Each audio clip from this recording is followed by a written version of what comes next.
Para sa may utang at mahilig mangutang, itong video na to ay para sa iyo.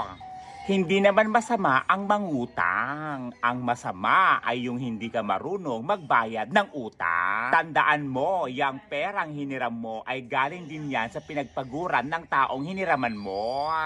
Kaya maliit man o malaki ang iyong utang, ay kailangan mo itong bayaran dahil lahat tayo ay may pangangailangan. At kung may pinagkakautangan ka, makiusap ka ng maayos. Hindi yung kapag nakasalubong mo, liliko ka. At kapag hinahanap ka, tinataguan mo. Huwag ganon. Inuuna pa kasi ang kayabangan bago magbayad ng utang. Tandaan, kapag marunong kang magbayad ng utang, blessing yan. Dahil sa susunod na mangailangan ka ulit, makakahiram ka ulit.